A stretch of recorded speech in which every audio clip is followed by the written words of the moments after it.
चलता है। हमारी लगातार कोशिश है कि जहाँ पे गैप्स हैं, गैप्स को फिल किया जाए और ख़ासकर ज़मीनी सतह पे, कटिंग एज लेवल पे। आपने देखा होगा अक्सर असेंबली सेशन के दौरान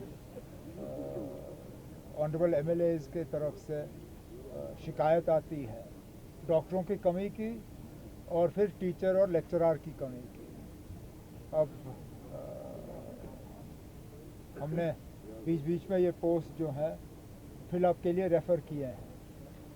आजकल पोस्ट भरने में टाइम पहले से थोड़ा ज़्यादा लगता है, क्योंकि मुझे याद नहीं है हमारे दौर में इससे पहले सीआईडी का इतना बड़ा रोल रहता था अपॉइंटमेंट्स में जितना आज रहता है। आज जितना वक्त पीएसी को लगता है उससे ज़्यादा वक्त सीआईडी को लगता है अपनी कार्रवाई करने में। लेकिन चलिए वो हमारे हाथों में है नहीं, लेकिन तब भी ऑर्डर तैयार हुए, आज उनको बांटे गए और जल्द से जल्द जो है ये बच्चों को तालीम फराहम करना शुरू करेंगे। होम मिनिस्टर साहब से आपकी बात हुई थी आज सुबह बात हुई।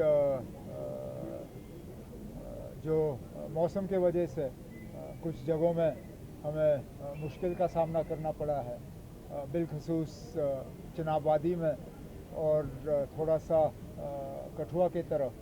उस सिलसिले में गृह मंत्री साहब ने फ़ोन किया था हालात के बारे में पूछने के लिए और मैंने अपनी सारी जानकारी उनको दी। आगे अगर कहीं पे हमें मरकज़ की मदद की ज़रूरत होगी तो मदद करने के लिए तैयार हैं। कल एक रिपोर्ट आई थी, वो यूडाइस की रिपोर्ट है। So there has been number of schools that have been not functioning with a single teacher.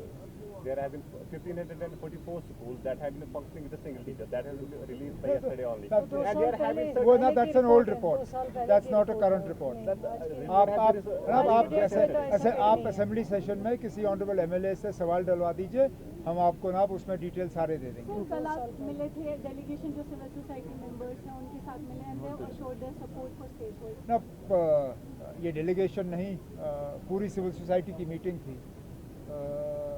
170 के आसपास सिविल सोसाइटी के रिप्रेजेंटेटिव्स मुख्तलिफ मतलब शोबों और फील्ड से, उसमें मजहबी रहनुमा, ट्रेड के, रिटायर्ड ब्यूरोक्रेट्स, एजुकेशनिस्ट, ट्रैवल, सारे उसमें शामिल थे और अच्छी बातें रहीं।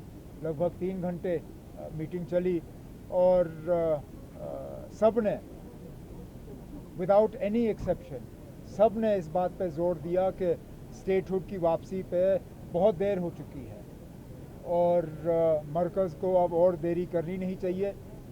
जो हमारा प्रोग्राम है जंतर मंतर जाने का, उसको सपोर्ट किया है और एक सिंगल पैरा वहाँ से रेजोल्यूशन पास हुआ calling on government of India कि स्टेटहुड जो है जम्मू कश्मीर का वो अब फौरी तौर जो है बहाल किया जाना चाहिए। सर, एक तरफ से जहां दुनिया अमन की कोशिश थी, अमन के लिए पूरा दुआ कर रही थी, अब ईरान और अमेरिका के दरमियान जो कशीदगी वो बढ़ गई है। डोनाल्ड ट्रंप की जानिब से ट्वीट भी आया है कि एमओयू जो साइन होगा, किस तरह से देखते हैं सर इस डेवलपमेंट? अब हम तो चाहते हैं कि अमन बना रहे वहाँ पे। हम तो पहले दिन से कहते आए ना कि ये जंग जो है ये एक नाजायज़ हमला एक मुल्क के ऊपर हुआ। अब अमेरिका के सदर जो है, बार बार कहता हूँ, पता नहीं चलता वो 1 घंटे में 3-4 अलग अलग जो है बयान दे देते हैं। अब हमारी तो यही तमन्ना है कि सीज़ फायर जो है वो परमानेंट हो, जंग ख़त्म हो, अमन जो है वो दोबारा बहाल हो और जो ट्रेड पे स्ट्रेट ऑफ हॉर्मुज़ की वजह से रुकावट बनी हुई है वो रुकावट हटे, क्योंकि उसका हर किसी पे असर पड़ रहा है। यहाँ के तरक्याती काम पे असर पड़ रहा है। आज अगर आप देखें तो ब्लैक टॉपिंग का जो सिलसिला है वो लगभग रुका हुआ है इस वजह से, क्योंकि तेल की कीमतें बढ़ गई और लोग जो हैं पुराने रेट पे मैकडम सप्लाई करना नहीं चाहते। उसका भी हम कोई इलाज ढूंढने की कोशिश कर रहे हैं, लेकिन सबसे बड़ा इलाज यही होगा कि जंग ख़त्म हो और तेल की कीमतें जो है वो आहिस्ता आहिस्ता फिर कम हो जाएं। That's Sir, it. अभी Indus Water Treaty पर both countries are escalating. कोई तो escal- उस पर ना क्या मैंने कहेंगे आप? ना यहाँ से कोई एस्केलेशन नहीं हुआ है। यहाँ से कौन सी coming from ना that side and ना as well as this side. Indus water treaty कभी जम्मू कश्मीर के लोगों के हक में नहीं था। हमें पहले दिन से इस इंडस वाटर ट्रीटी की हमने इसकी मुखालफत की। हमने कहा कि जम्मू कश्मीर के साथ हिंदुस्तान और पाकिस्तान का सबसे बड़ा धोखा अगर रहा वो इंडस वाटर ट्रीटी रहा, क्योंकि हमारी दरियाओं पे हमें कोई कंट्रोल नहीं। तो यहाँ से तो एस्केलेशन हुआ नहीं। इंडिया ने इंडस वाटर ट्रीटी को सस्पेंड किया हुआ है, वहाँ से जंग की धमकी दी जा रही है। अब उसका जवाब मैं यहाँ से नहीं दूंगा, वो तो मरकज़ की हुकूमत ने दे दिया। ठीक है सर, आपने इनवाइट किया है इंडिया ब्लॉक लीडर्स को to join you at Jantar Not just India bloc. Invitations for Jantar Mantar have been prepared. They are going out. They will go out to political parties in Jammu and Kashmir. Those who are either in the assembly now or have been in the assembly in the past. उन सबको यहाँ से जनाब फारूक साहब जो हैं एक invitation भेजेंगे। उसके साथ साथ इंडिया ब्लॉक के तमाम लीडर और फिर वो पार्टियाँ जो ना इंडिया ब्लॉक के साथ हैं या ना एनडीए के साथ। मिसाल के तौर पे आम आदमी पार्टी है, अकाली दल है, बिजू जनता दल है, तेलंगाना की पार्टियां हैं, ओवैसी साहब की पार्टी है, कई सारे मायावती जी हैं। बहुत से ऐसे लीडर हैं जो एनडीए के साथ भी नहीं हैं और इंडिया ब्लॉक के साथ भी नहीं हैं। उन सबको जनाब फारूक अब्दुल्ला साहब की तरफ से चिट्ठी जाएगी।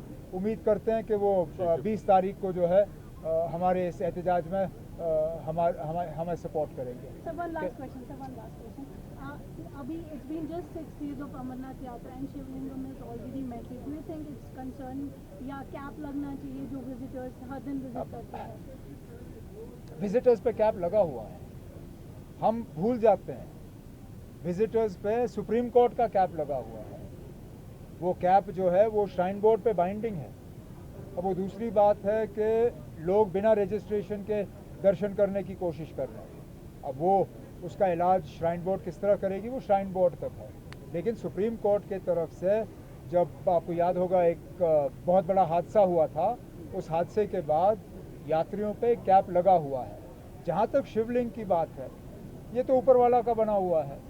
कितने दिन रहना है नहीं रहना है ये ना मैं तय कर सकता हूँ। इस बार 6 दिन रहा, चलिए इतने दिन ही थी। स्किम्स में मैन पावर की कमी सामने आई है आज। एलजी साहब से पूछ लीजिए ना, स्किम्स